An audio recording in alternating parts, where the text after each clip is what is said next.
The key clicked in the lock with a cruel finality as Marcus stood in the doorway, his smug grin illuminated by the porch light. "That's it, little sister. Time to find somewhere else to live. My name is Emma Chin, and at 28 years old, I was being locked out of my childhood home by my own brother just days after our father's funeral. The same house where Dad had raised us after Mom died, where every wall held memories I couldn't bear to leave behind. But Marcus didn't care about memories. He only cared about what he could take. "You can't do this," I said, my voice steady despite the anger burning in my chest. "Dad wanted this house split between us. You know that." Marcus laughed, the sound sharp and dismissive. "Really? Because that's not what his will says. Everything's in my name now. The house, the business, all of it. Dad knew you weren't cut out for any of this." I clutched my backpack tighter, the few belongings I'd managed to grab before he changed the locks weighing heavily on my shoulder. "That will is forged and you know it. Dad would never." "Dad would never what?" Marcus cut in, his voice dripping with mock concern. "Leave everything to his successful son instead of his failure of a daughter. Face it, Emma, you're nothing but a disappointment. Always have been." The words stung, but not as much as they used to. I'd spent years listening to Marcus tear me down, watching him manipulate our father with practiced ease. Dad had been sick for months before he passed, barely lucid in his final weeks. It was the perfect opportunity for Marcus to swoop in and change everything in his favor. What my brother didn't know was that I'd been preparing for this moment. For years, I'd watched him scheme and plot, always looking for ways to undermine me. I knew he'd try something like this eventually. I just hadn't expected him to move so quickly after Dad's death. "You really think you've won, don't you?"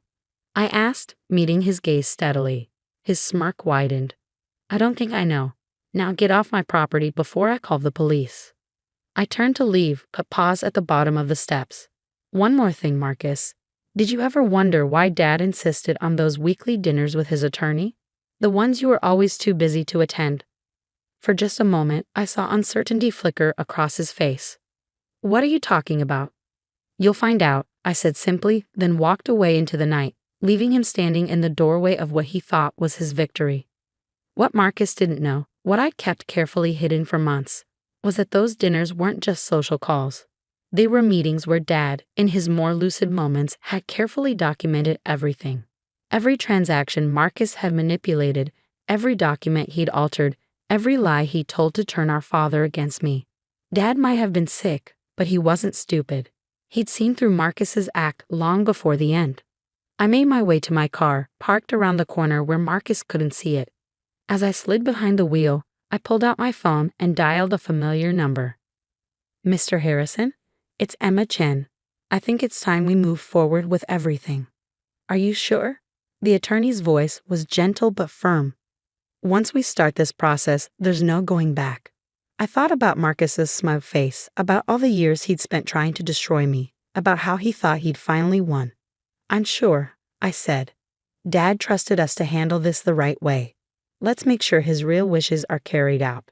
As I hung up, I couldn't help but smile. Marcus thought he'd left me with nothing. But in reality, he'd just walked right into the trap Dad and I had spent months setting up.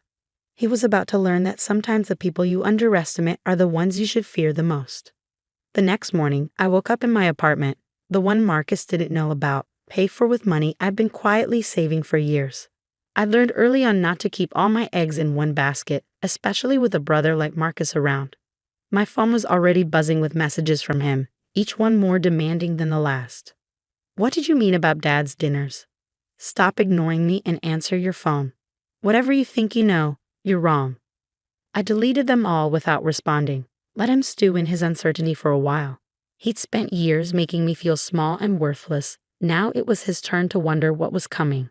I made my way to Mr. Harrison's office, where a small team was already gathered. They'd been working behind the scenes for months, gathering evidence, tracking paper trails, building an ironclad case against everything Marcus had done. "Good morning, Emma," Mr. Harrison said, gesturing for me to take a seat. "Are you ready for this?" I nodded, pulling out a thick folder from my bag. Copies of all the documentation Dad and I had collected. "More than ready. What's our first step?" "Well," he said, spreading several documents across his desk, "your father was very thorough in his planning. He knew Marcus would try something like this after he passed, which is why he took such careful precautions. He pointed to a particular document, a true copy of Dad's will, properly notarized and dated just 2 months before his death. This is your father's actual will. The one Marcus filed is a forgery, and we can prove it. I leaned forward, scanning the contents. Everything was there, just as Dad had planned. The house and business were to be split equally between Marcus and me, with specific provisions to prevent either of us from forcing the other out. But that's just the beginning, Mr. Harrison continued, pulling out more papers. We also have evidence of financial fraud. Marcus has been embezzling from the family business for years. Your father suspected it, which is why he started keeping such detailed records. The evidence was damning: fake invoices, doctored books, money transferred to offshore accounts. Marcus had thought he was being clever, but Dad had seen through it all. He'd just been waiting for the right moment to act. So what happens now? I asked, though I already knew the answer. Mr. Harrison smiled grimly. Now we file everything with the court. The forged will, the fraud evidence, all of it. Marcus won't just lose his claim to everything. He'll likely face criminal charges. I sat back in my chair, letting it all sink in. This wasn't just about getting what was rightfully mine anymore.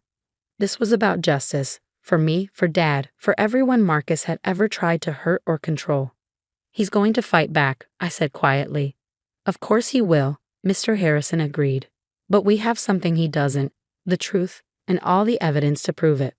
As if on cue, my phone buzzed again. Another message from Marcus. This one was different though, more desperate. Emma, please. We need to talk. Whatever you think you know, whatever Dad told you, we can work this out.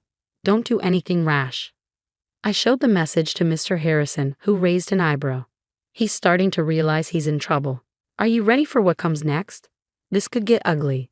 I thought about all the times Marcus had belittled me, all the ways he tried to convince Dad I was worthless, all the years of manipulation and cruelty. I'm ready, I said firmly. Let's show my brother exactly what his worthless little sister is capable of. The next few days were a whirlwind of legal activity. Mr. Harrison's team filed motions contesting the forged will, submitted evidence of Marcus's fraud to the district attorney's office, and began the process of freezing assets to prevent my brother from hiding or moving any more money. Marcus, predictably, didn't take it well. His messages became increasingly frantic, alternating between threats and desperate attempts at reconciliation. You have no idea what you're doing. Please, Emma, let's talk about this. You'll regret this, I promise you that. We're family. Doesn't that mean anything to you? I saved every message but didn't respond. Family had meant something to me once, but Marcus had destroyed that long ago. Now all that mattered was making things right. The first real confrontation came 3 days after I'd left the house. I was leaving Mr. Harrison's office when I saw Marcus waiting by my car, his normally perfectly pressed suit wrinkled, his face twisted with anger. So this is your game, he spat as I approached. You're trying to destroy everything I've built? I almost laughed at that. Everything you've built? You mean everything you've stolen? Everything you've lied about and manipulated to get your way? I did what I had to do, he shouted, taking a step toward me. Dad was weak, sentimental. He would have run the business into the ground trying to be fair to everyone. I made it stronger. By stealing, by forging documents and embezzling money, I kept my voice level, even as I noticed people starting to stare. That's not strength, Marcus. That's cowardice. His face reddened. You have no idea what it takes to succeed in this world. You're just like Dad, too soft, too trusting. I deserve everything I've taken. Well, I said, pulling out my phone, why don't we let the police decide that? His eyes widened as I pressed play on a recording app, capturing every word of his impromptu confession. He started, then stopped, realizing what he'd done. You always did talk too much when you were angry, I said quietly. Now get away from my car before I call security. He backed away slowly, his face a mask of hatred. This isn't over, Emma. You're right about that, I agreed. It's just beginning. As I watched him storm off, I felt a strange mix of satisfaction and sadness. The brother I'd once looked up to, the one I'd trusted and loved, was long gone. This man, this angry, desperate person, was all that was left. But I couldn't dwell on that now. There was still work to be done, and Marcus wasn't going to go down without a fight. I just had to make sure I was ready for whatever came next. The morning of the court hearing arrived crisp and clear, a stark contrast to the storm brewing inside the courthouse. I stood in the marble hallway, adjusting my blazer and trying to calm my racing heart. Mr. Harrison was beside me, reviewing last-minute details when I saw Marcus striding toward us, flanked by two expensive-looking attorneys. He'd lost weight since our confrontation in the parking lot. His designer suit hung looser on his frame, and dark circles shadowed his eyes. The past month had clearly taken its toll, but his arrogance remained intact. "Last chance, Emma," he said, stopping a few feet away. "Drop this ridiculous case now, and maybe we can still salvage something." I met his gaze steadily. "Salvage what, Marcus? Your reputation? Your freedom? Because both of those are about to disappear." His lawyers exchanged worried glances. They knew what was coming. The evidence was overwhelming, and Marcus' recorded confession had been the final nail in his coffin. "You think you've won," he sneered, though I could hear the tremor in his voice. "You're nothing but a what?" I cut him off. "A disappointment, a failure. You've called me every name in the book, Marcus. None of it matters anymore." Before he could respond, the courtroom doors opened. It was time. The next few hours were a blur of testimony and evidence. Mr. Harrison presented everything methodically: the forged will, the financial records, the documentation of years of fraud. With each new piece of evidence, I watched Marcus sink lower in his chair, his face growing paler. When they played the recording from the parking lot, he actually flinched. His own words echoed through the courtroom. "I deserve everything I've taken." His lawyers tried to object, to argue that the recording was obtained without consent. But it didn't matter. There was too much other evidence, too many papers with forged signatures, too many doctored financial records. The judge's ruling was decisive. "The will submitted by Marcus Chen is hereby declared fraudulent," she announced, her voice firm. "The authentic will, as presented by Emma Chen and verified by multiple witnesses, shall be enforced. Furthermore, given the evidence of extensive financial fraud, this court is referring the matter to the district attorney's office for criminal prosecution." I heard Marcus make a choked sound beside me, but I didn't look at him. I couldn't. This wasn't about watching him suffer. It was about justice. As we left the courtroom, I heard him calling after me. "Emma, please. You can't do this to me. I'm your brother." I stopped and turned to face him one last time. "You stopped being my brother the moment you decided I was worthless. Everything that's happening now, you did this to yourself." The weeks that followed were a whirlwind of activity. The business had to be audited, assets had to be divided, and the house, our childhood home, had to be dealt with. Marcus was facing criminal charges for the fraud, and his reputation in the business community was shattered. I received countless calls from old family friends and business associates, all expressing shock at Marcus's actions. Many admitted they'd had suspicions over the years but had been too afraid to speak up. His charm and manipulation have fooled a lot of people.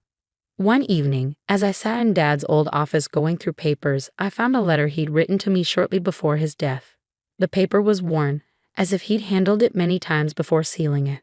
"My dearest Emma," it began, "if you're reading this, then everything has played out as we feared it would. I'm sorry I won't be there to help you through it, but I know you're strong enough to handle whatever comes your way. You always have been." Tears blurred my vision as I continued reading. "I wanted to believe the best of your brother, but I couldn't ignore what was happening. The man he's become, that's not the son I raised. But you, Emma, you've grown into exactly the person I hoped you'd be. Strong, principled, and brave enough to stand up for what's right. The evidence we've gathered together will help you fight back, but remember, this isn't about revenge. It's about justice, about making things right. Never let bitterness make you cruel. That's what happened to Marcus, and look where it led him." I set the letter down, wiping my eyes.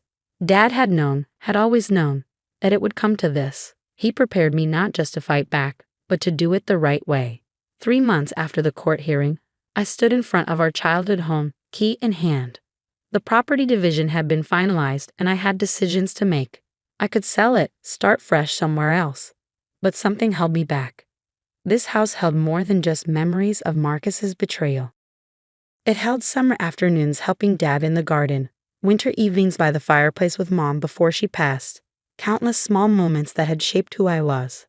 As I walked through the empty rooms, I made my decision. I wouldn't sell. Instead, I would rebuild, not just the house, but everything else Marcus had tried to destroy. The family business needed restructuring, needed someone who could lead with integrity instead of greed. I could be that person. Dad had seen that potential in me, even when I hadn't seen it in myself. A week later, I received word that Marcus had taken a plea deal. He would serve time for the fraud, though not as much as he probably deserved. Part of me felt relief, not for him, but for myself. I could finally close this chapter and move forward. That evening, sitting in Dad's old office, my office now, I found myself thinking about everything that had led to this moment. Marcus had thought he could break me, had spent years trying to make me believe I was worthless. Instead, he'd only made me stronger. The phone on my desk rang, another business matter needing attention. As I reached for it, I caught my reflection in the window.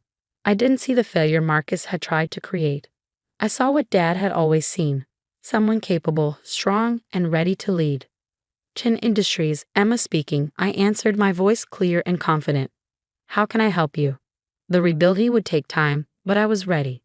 Marcus had tried to write my story for me, but in the end, I'd written it myself, and this was just the beginning. 6 months later, I sat in the garden behind the house, enjoying a rare moment of quiet. The business was thriving under new leadership, with transparent practices and ethical standards that would have made Dad proud. The house had been renovated, brightened, turned back into the warm home it was always meant to be. A letter arrived that morning from Marcus, his first communication since starting his sentence. I held it for a long time before opening it, not sure what to expect. Emma, it read, I don't expect forgiveness. I don't even know if I deserve to write this letter. But being here, having nothing but time to think, I've realized something. You were never the failure. I was. Everything I did, every lie I told, every scheme I created, it was all because I couldn't stand seeing how capable you really were. Dad saw it. He always saw it. And that drove me crazy. I wanted to be the successful one, the worthy one. So I tried to tear you down. I was wrong, and I'm sorry. I folded the letter carefully and slipped it back into its envelope. The words touched something deep inside me, but they didn't change anything. Marcus had made his choices, and now he had to live with them. My phone buzzed, a reminder about tomorrow's board meeting. I had a presentation to finish, proposals to review, a company to run. Standing up, I took one last look at the garden Dad had loved so much. The flowers were blooming again, new life pushing through old soil. Sometimes the best revenge isn't about getting even. Sometimes it's about proving them wrong by becoming exactly who you were always meant to be.